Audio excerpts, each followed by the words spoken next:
Hi, my name's Marcella. I sold the company I built from scratch for $12 million, then moved in with my son to support him and his wife while they got on their feet. I thought I was finally coming home, but instead of gratitude, I got a closed door, a silent dinner table, and eventually a voice that wasn't even mine saying, "Get out, you failure." They erased me from family photos, changed the locks on the house I paid for, called me mentally unstable online. I kept quiet until I couldn't. How do you respond when the people you gave everything to pretend you were never there? The Arizona sun was unforgiving that afternoon, but I didn't mind the heat. I had stepped off the plane with my heart wrapped in hope that this would finally be the beginning of peace. After selling my company for $12 million, I wasn't chasing recognition anymore. I just wanted closeness. My son Landon was my only family left that hadn't felt like a fading photograph. Living near him, maybe even being part of his new life with Seraphine, was my idea of retirement, a second chance to belong. When Seraphine opened the front door, she didn't smile, not fully. Her lips curved in something polite, but her eyes didn't move.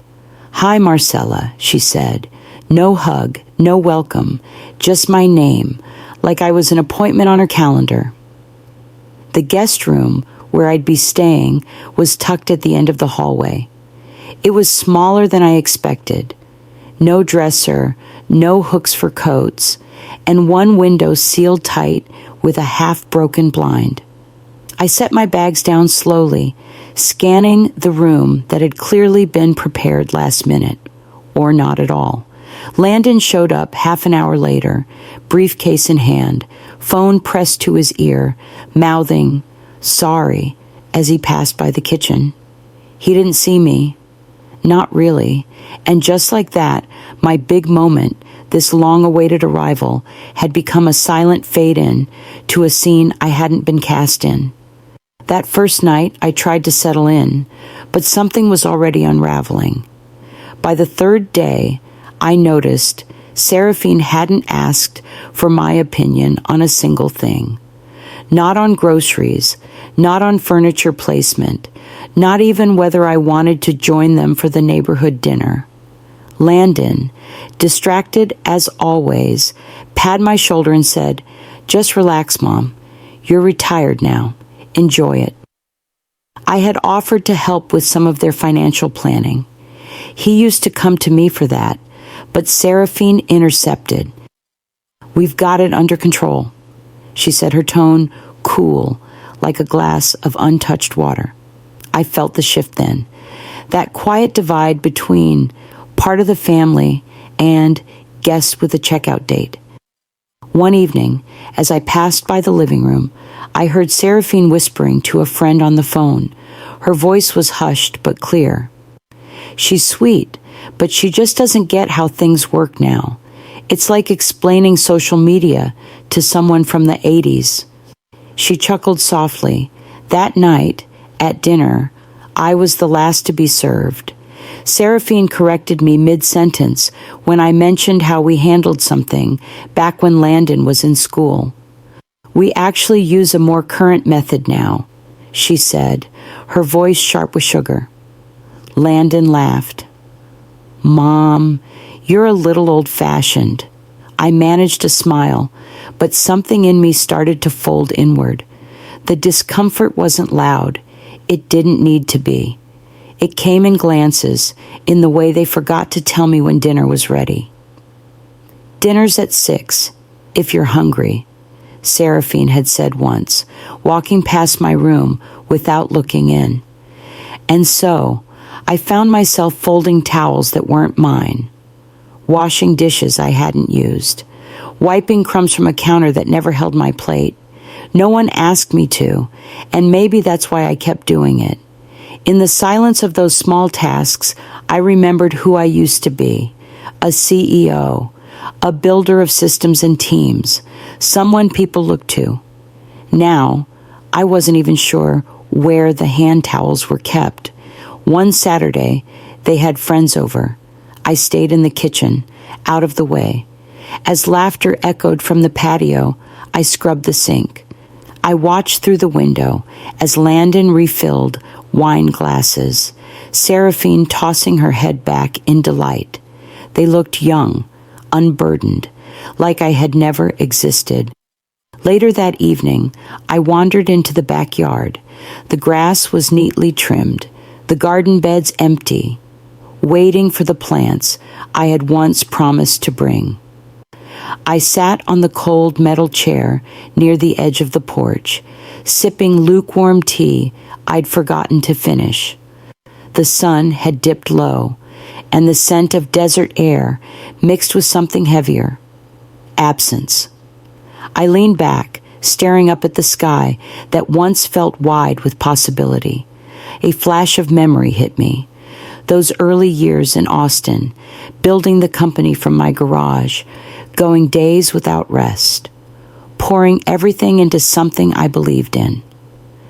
I'd told myself this home, this future with my son, was the reward.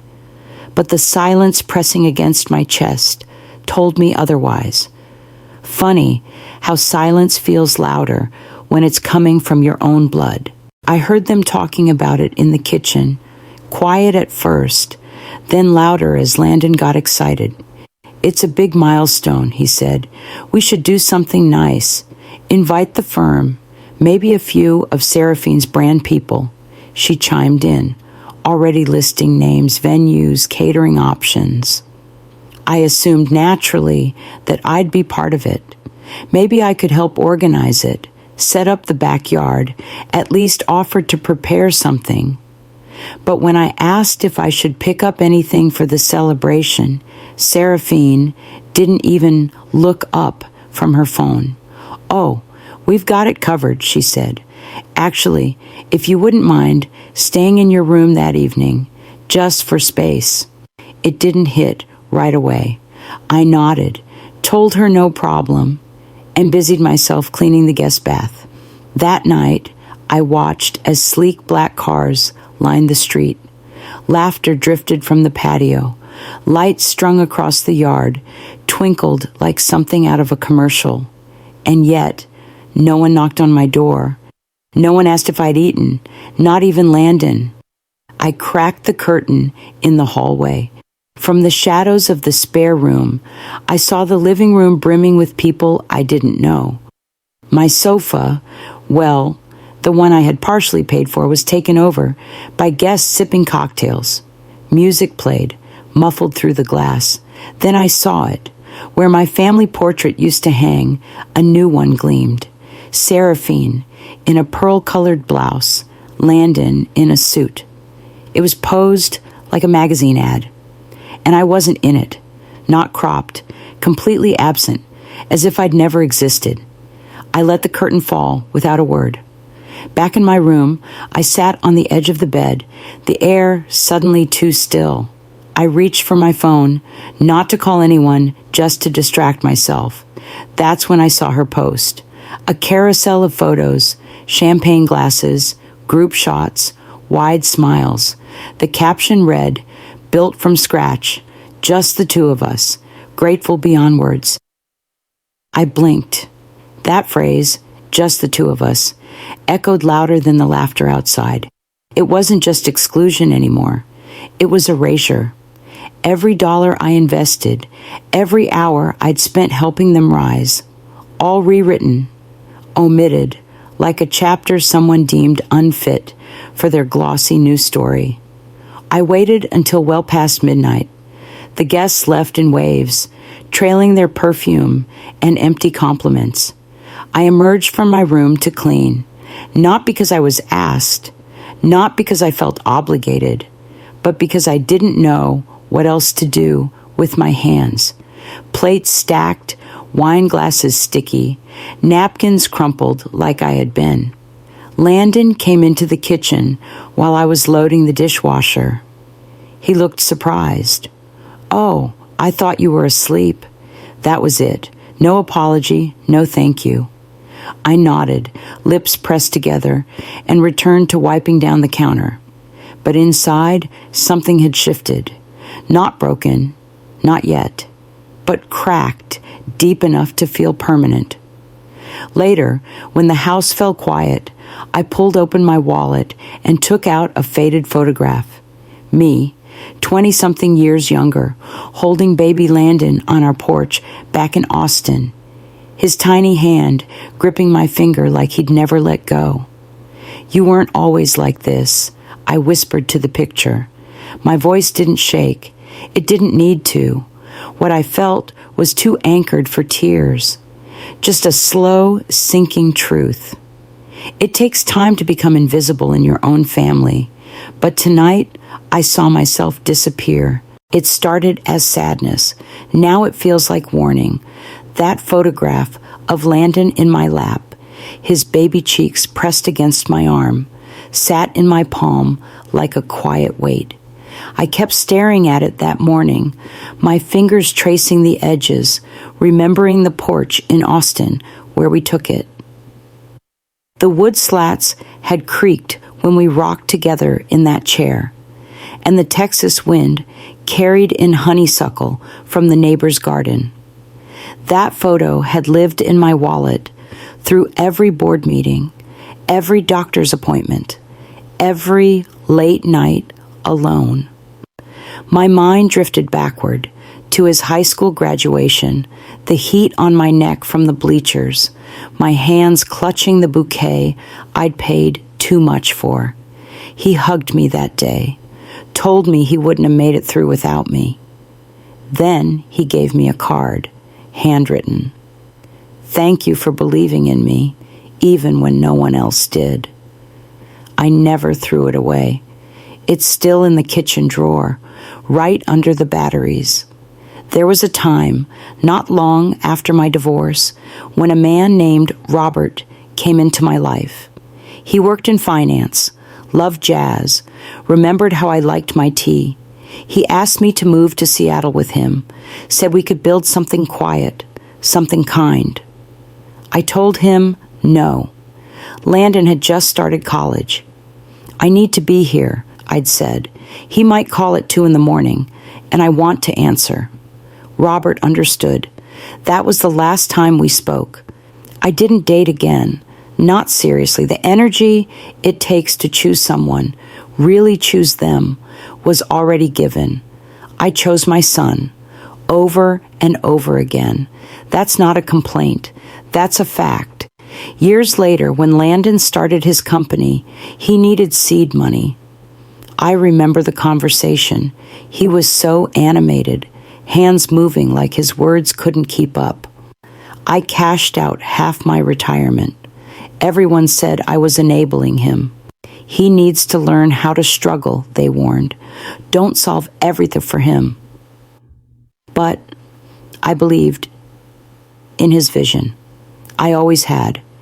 And when Seraphine enrolled in a certification course for branding, she was short on tuition. I wired the money that afternoon. No questions. There's no plaque for that. No thank you post. Just the quiet erosion of being needed into being forgotten. That afternoon, I stood folding towels, white, thick, hotel-like, and it hit me. Not the sadness, not even the anger, just clarity. A catalog, almost. All the parts of myself I gave without hesitation. My savings, my time, my peace of mind, my silence. I never asked them to pay me back. I never will.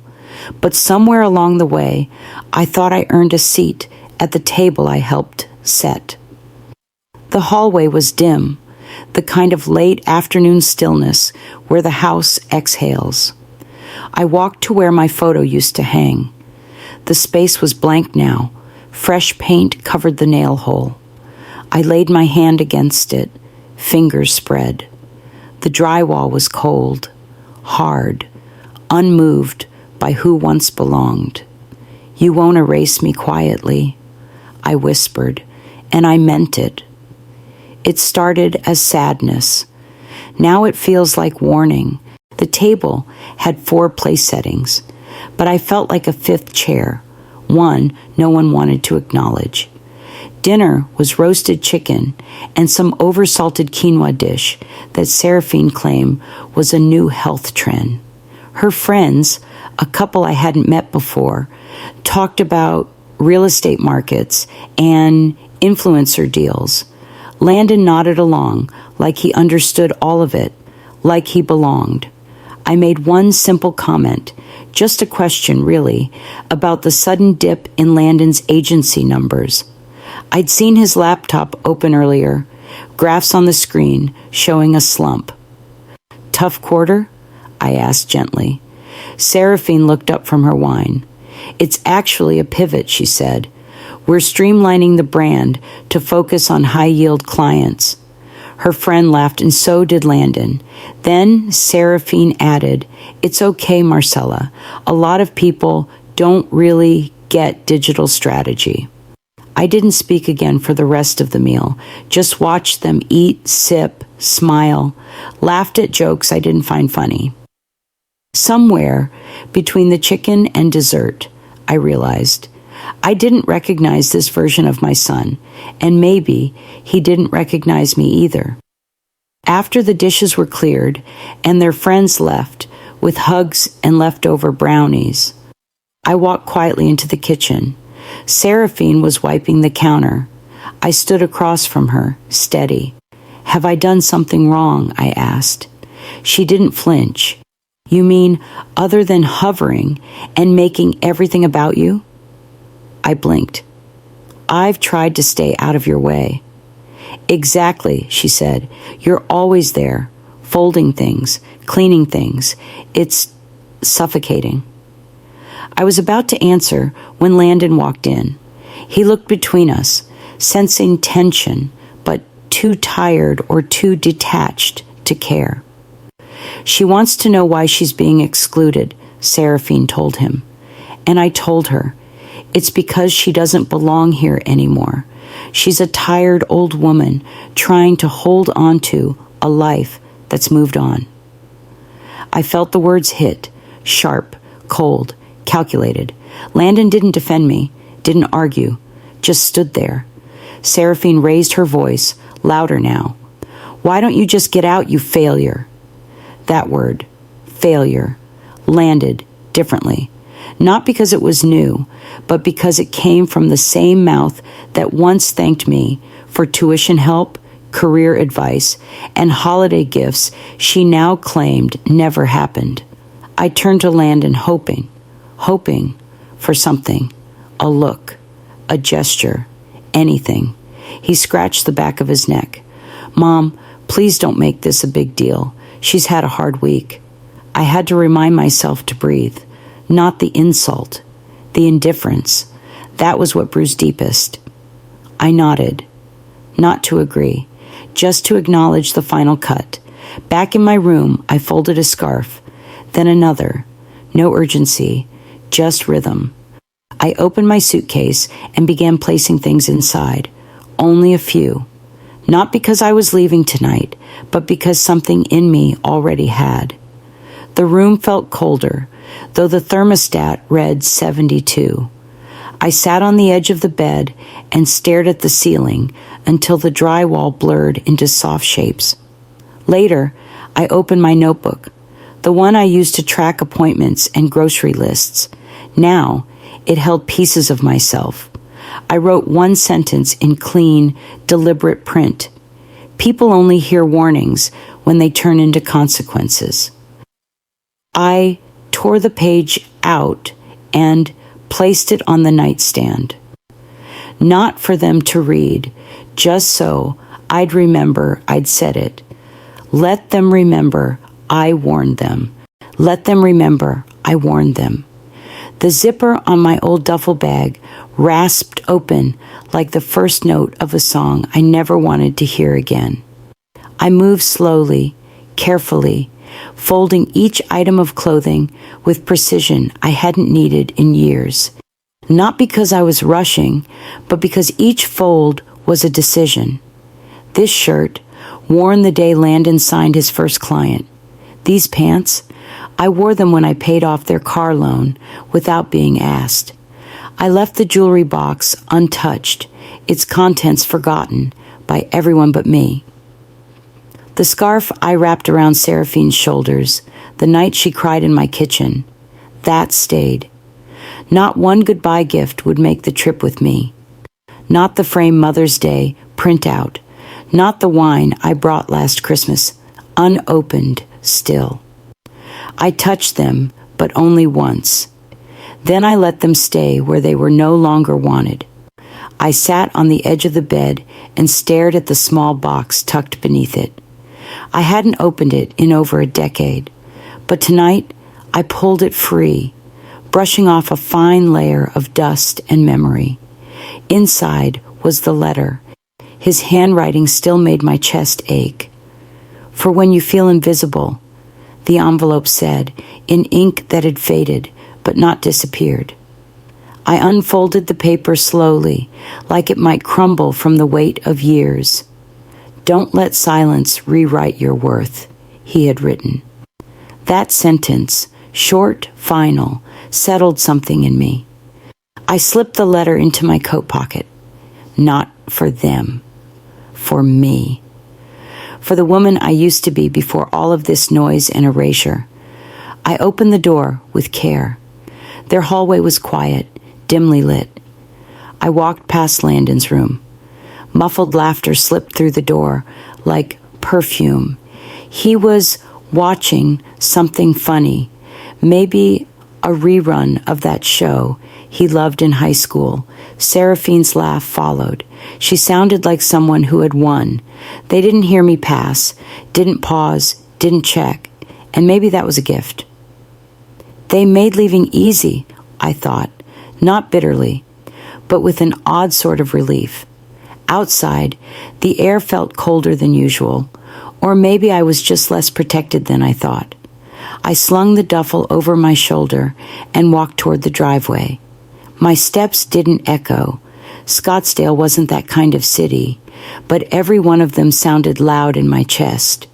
The car started on the first try. That surprised me.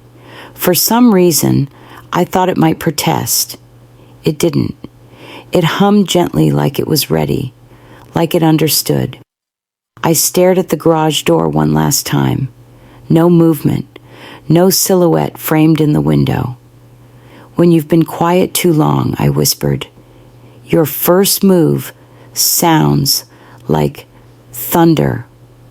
I turned on the headlights and pulled out without hesitation.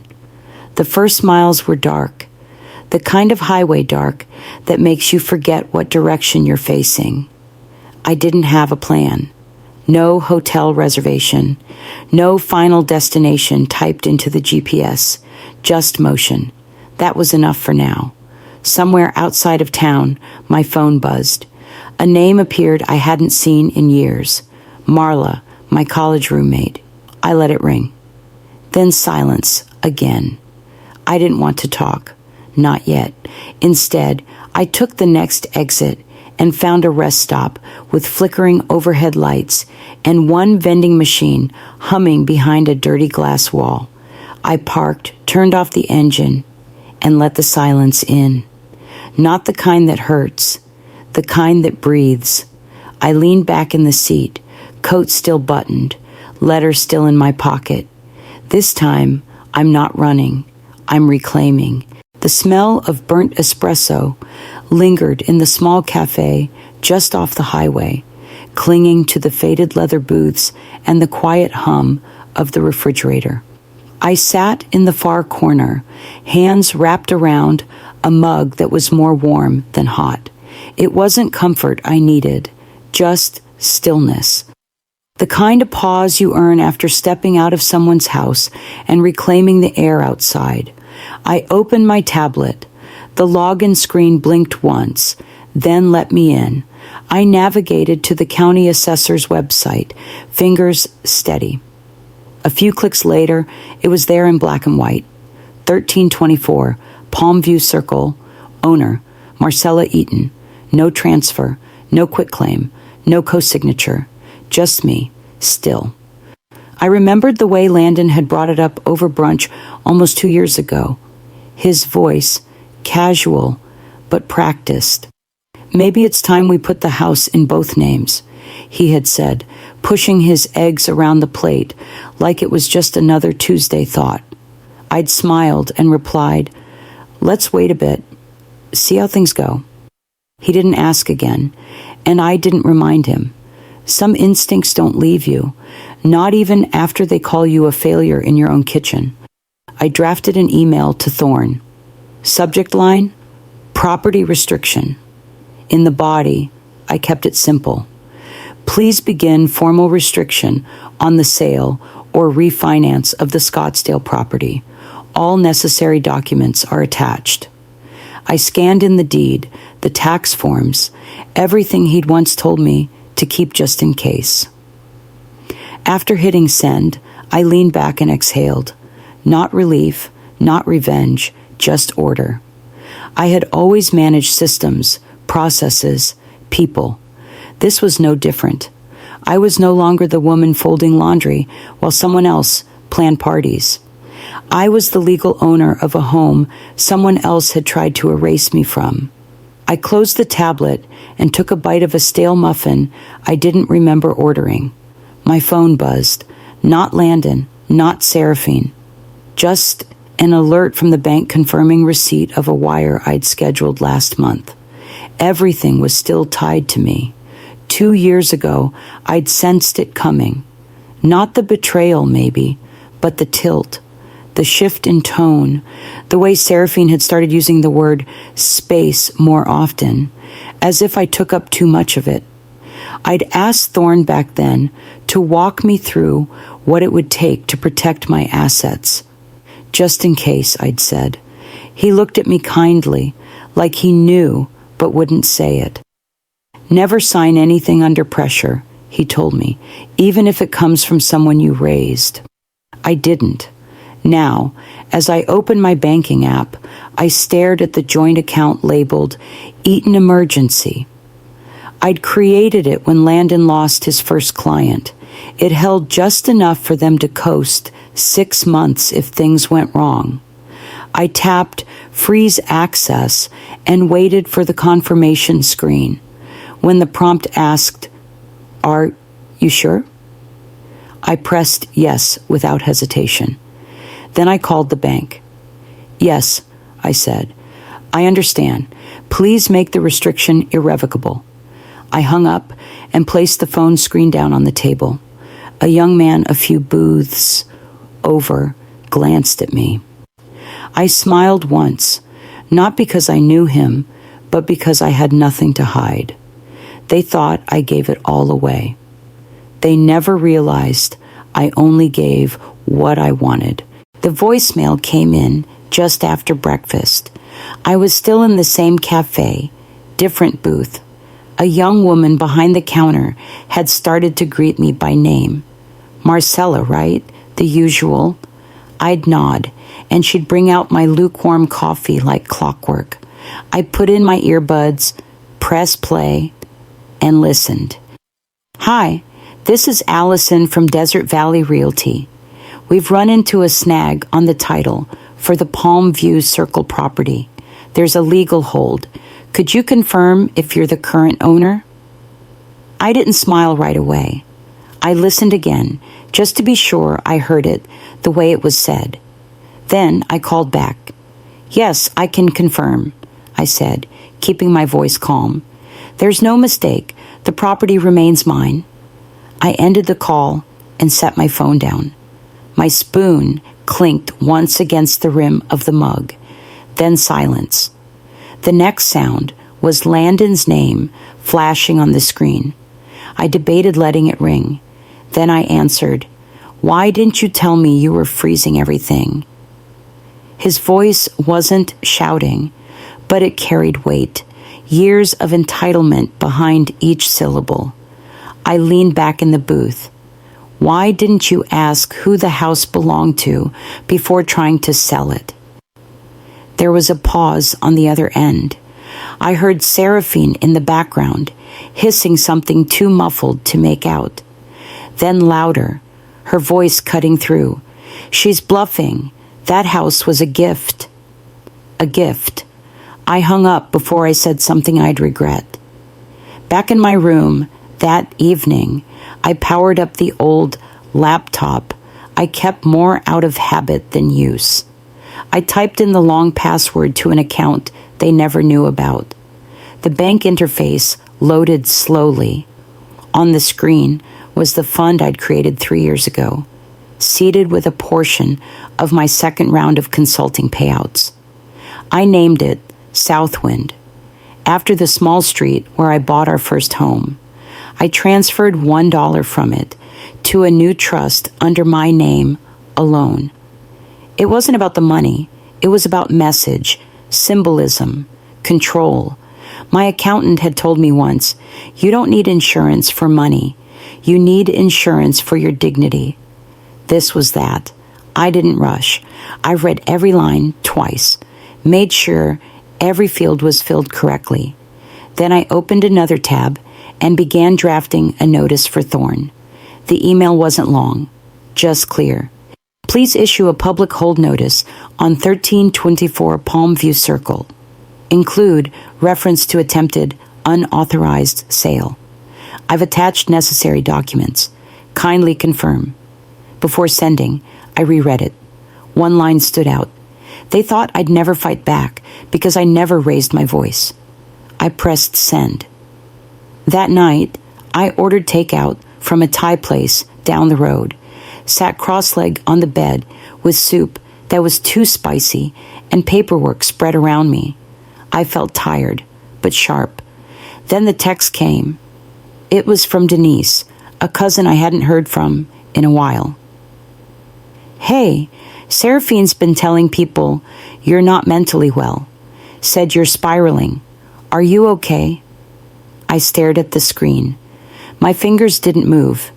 Then I walked to my bag, pulled out the envelope of medical evaluations I'd kept, annual wellness checks, memory assessments, stress scans, all current, all signed. I opened my email, attached 3 PDFs, drafted a short message to Thorne. New layer of defamation. Please advise next steps. I didn't cry. I didn't shake. They wanted a game. Let's play. 2 days after I sent the cease and desist letter, I woke up to 3 unread messages and a handful of screenshots. The first came from Denise, again, my cousin, the unofficial family watchdog. You need to see this, her text said. I opened the image. Seraphine had posted a story on her public account, a video snippet of me giving Landon budgeting advice at a family barbecue 3 summers ago. She'd added a dancing emoji, the words boomer tips in all caps, and a laughing gif. It stung, not just because she mocked me, but because the comments section was full of fire emojis, laughing faces, and worst of all, one little heart reaction with Landon's name under it. I stared at it for a long while, the ache not sharp, but low and persistent. Pain doesn't always come like a storm. Sometimes it's a slow leak in your sense of worth, especially when your own child finds amusement in your reduction. Then came the second image, a new post, this one from a friend of Seraphine's, a vague caption over a filtered photo of their living room.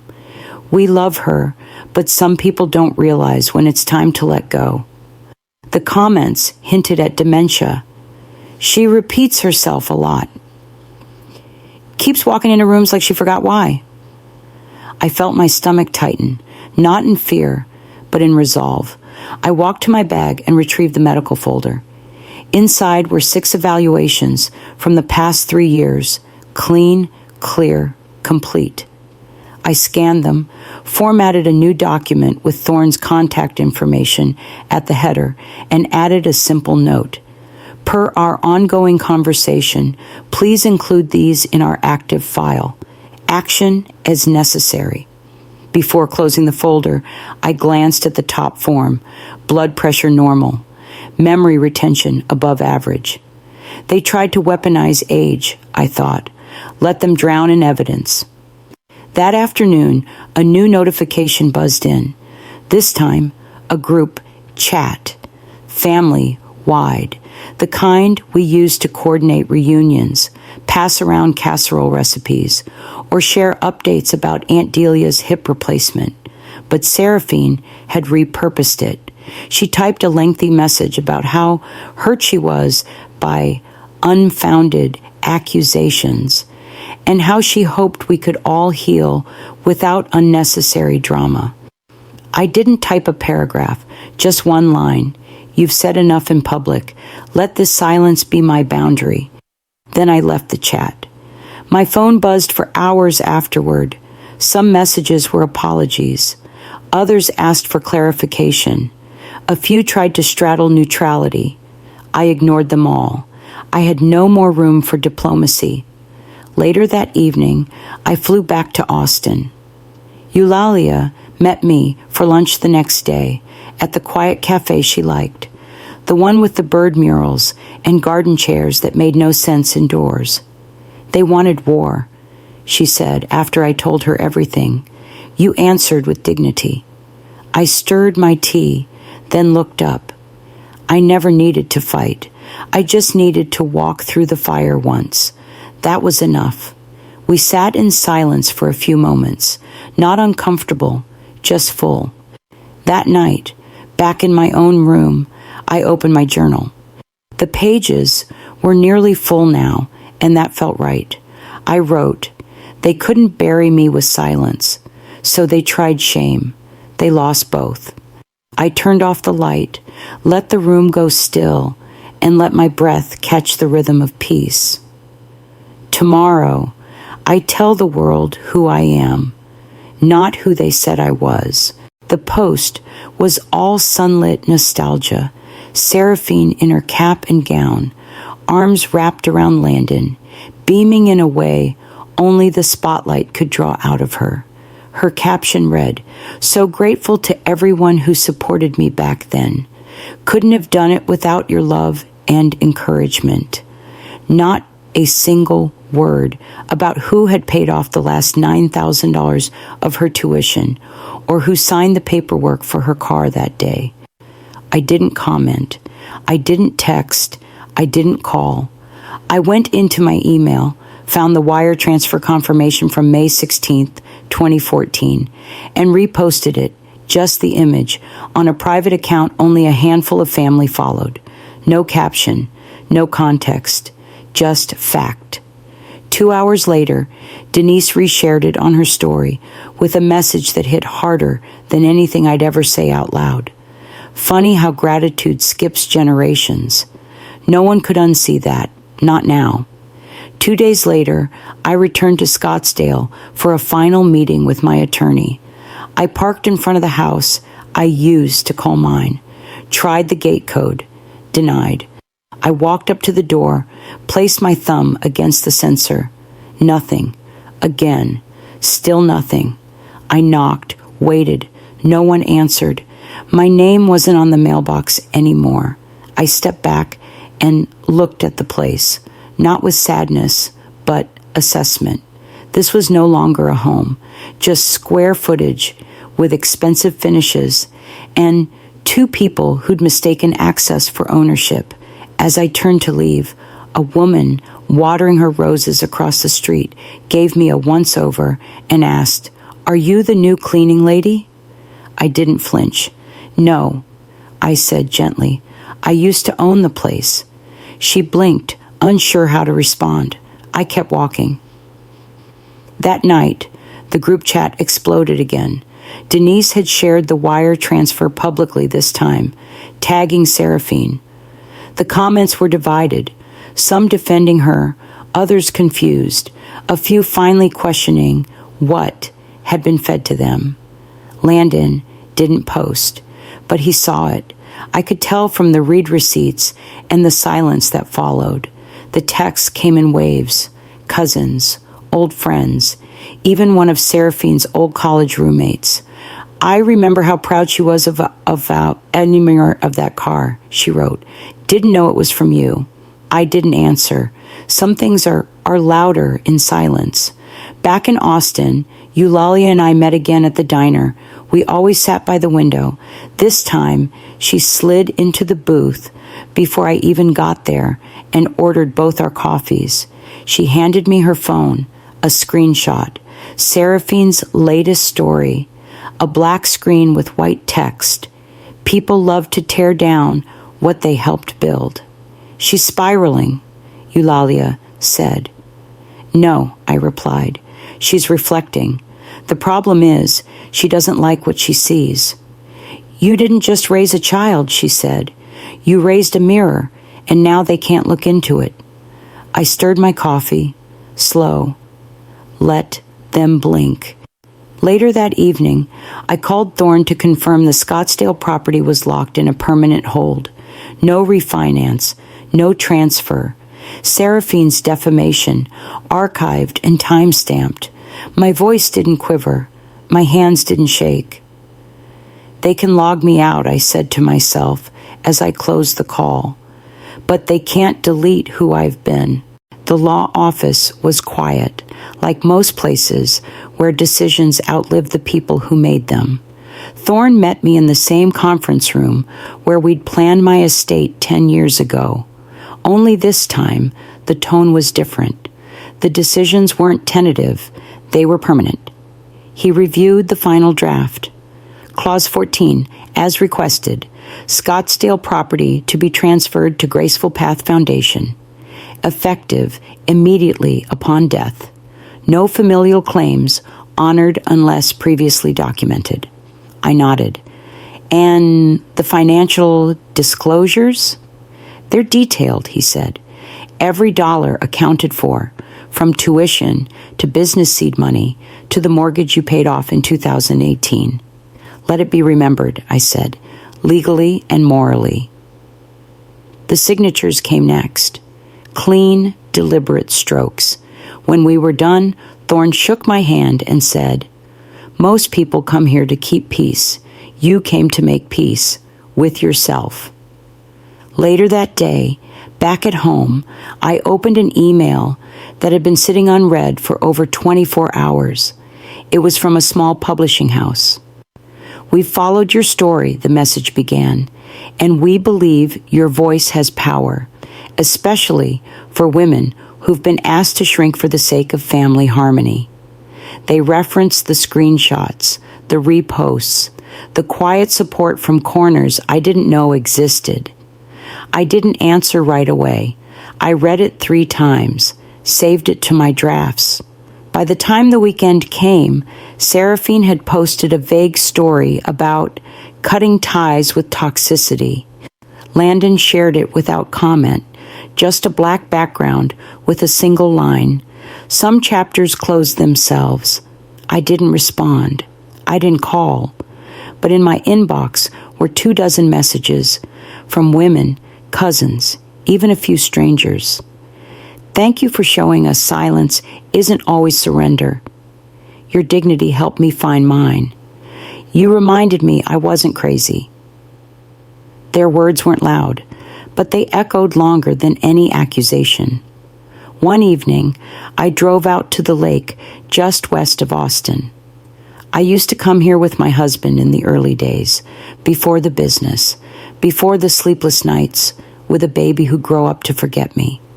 I sat on the bench with my journal. The pages used to be filled with apologies I never sent, dreams I buried under compromise. Now, I wrote about decisions, about boundaries, about the art of walking away when staying means erasing yourself. I reached into my coat pocket and unfolded the letter again, the one he left me. Don't let silence rewrite your worth, he'd written.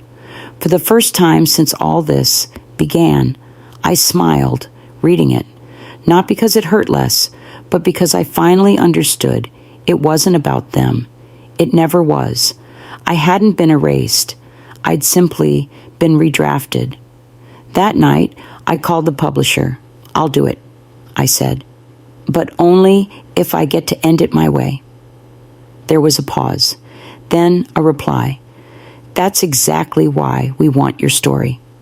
I looked out the window, the lake catching moonlight in broken reflections, the kind that don't shimmer evenly, but still shine. It started with them calling me a failure. I'll end it by defining what success looks like. The court hearing happened without me. Scottsdale's courthouse, 9 a.m., the same room where a decade ago I once co-signed a document to help Landon secure a business loan. This time I didn't show. I wasn't required to. Instead, I sent a recording. My voice, calm, steady, played in front of a judge, attorneys, and a son who once called me the backbone of his success. I gave more than money, I said in the audio. I gave memory. I gave foundation. I gave family. If that's not honored, there's no expectation of inheritance. Thorne said the room went quiet. Even the stenographer stopped typing for a beat. The next morning, a package arrived by courier. No return address. Inside, the scarf I wore the day Landon got married. The one I wrapped around Seraphine's cold shoulders between ceremony photos. Beneath it, a single house key. No note, no explanation. But I understood. Not an apology, not even remorse. Just regret, shaped in silence. I hung the scarf on the hallway hook by my door. Not to wear again, just to remember what I gave and what I reclaimed. Later that week, my phone rang more than usual. A few cousins, 2 aunts, one of Seraphine's friends, oddly enough. They called to check in. Their tone was soft, hesitant, like they were speaking to someone they'd once thought loud. I just want to say, I had no idea, one of them said. I've told my story, I replied. Now I'm just living it. Some pressed. Most didn't. No one defended Landon directly. That part I noticed. The following Monday, I sat in a conference room at the publishing house. The walls were lined with shelves, not with books, but with framed quotes from women I'd read in my 20s, women who wrote with fire and fought with words. I don't want to write a revenge story, I said after their opening pitch. I want to write a return story. One of the editors leaned forward, elbows on the table, eyes steady. That's exactly why we chose you. The meeting ended with logistics and outlines, deadlines, and edits, but none of that weighed me down. The only weight I carried was the one I'd chosen, my own voice. That evening, just before dusk, I drove back to the outskirts of Austin, to a neighborhood where mailboxes still leaned slightly and kids played too close to the street. I parked outside the house where Landon learned to ride a bike. It wasn't ours anymore, but the sidewalk remembered me. I picked up a smooth stone from the edge of the yard. Nothing special, just ordinary, rounded by years and weather. At home, I placed it on my writing desk beside the letter from my husband, a small, solid reminder of everything I once built and everything I now owned. Again, some things I let go, some things I carry, not because I must, but because they remind me who I am. The cursor blinked at the end of the last sentence. I sat motionless, not from hesitation, but from the quiet certainty that I had nothing more to add. The manuscript was done, all 62,000 words of it. The title sat bold at the top of the first page. Failure is what they called me. I read it once more, from start to finish. My voice, my story, my truth. No edits needed. I clicked send. The draft zipped away to the publisher with a soft whoosh, swallowed by the same digital air that once tried to erase me. I whispered aloud, this story wasn't for them. It was for every woman who stayed silent too long. A few days later, a cream-colored envelope arrived in my mailbox. Inside was a letter, not typed, handwritten. Landon's writing, still familiar after all this time. "I don't know how we got here," he wrote, "but I see now that we did. No apology. No, I'm sorry. Just 6 lines of acknowledgement. I read it twice, folded it, tucked it between pages 9 and 10 of my journal. I didn't cry. I didn't respond. Not every door deserves to be reopened. A week later, I was invited to speak at a local women's literacy group. They'd seen the story circulating quietly online. A few of them had written me private messages, small notes of solidarity. I declined the offer to speak, but offered something else. I fully funded their new library branch anonymously. The only request I made was that the children's section be built first. Sometimes the best revenge is creating something no one can take. The garden behind my house had bloomed in full by then. Tomatoes heavy on the vine. Rosemary creeping along the edges of the fence. It had taken almost 3 years to bring it back after drought and neglect, but there it stood, alive, defiant, ordinary in the most beautiful way. One evening, just as the sun began to fall behind the roofline, I walked barefoot through the dirt path I had laid myself. My knees cracked a little, but I moved slowly, deliberately. I paused by the peach tree, the one my husband and I had planted the year Landon was born. It still gave fruit, though less now. I looked up at the sky and spoke into the breeze. I lost what I thought I wanted and gained what I didn't know I needed. I knew he wasn't there. Not really. But I smiled anyway. Some conversations don't need to be heard to be understood. That night, I returned to my desk, now flanked by books, and that one small stone from our old Austin house. I lit a candle, not for ritual, but for warmth, for memory. I sat back and wrote in the final page of my journal. They told me I was a failure, so I became the woman who defined the word on her own terms, not with applause, not with noise, but with stillness, with structure, with the kind of strength that doesn't rise to be noticed, but refuses to be dismissed. Sometimes walking away isn't quitting. Sometimes it's how you return to yourself. If you've stayed with me through this story, thank you for listening, not just to my words, but to the silence between them. I didn't tell it to shame anyone or seek sympathy. I told it because too many women my age, especially mothers, have lived entire chapters in the background, holding, sacrificing, waiting for recognition that never comes. Here's what I've learned. You can give your all, but you should never give yourself away completely. Respect is not a reward. It's a right. And when it's denied, your silence should not be mistaken for surrender. Now, I want to hear from you. Have you ever had to choose yourself over family? Have you ever walked away from something you built with love, only to protect your peace? Tell me your story in the comments. Drop a 1 if this resonated with your heart, or share where you're watching from. And if this video made you feel something, anger, hope, relief, tell me why. If this story touched you, hit that subscribe button so you won't miss the next chapter. We're just getting started.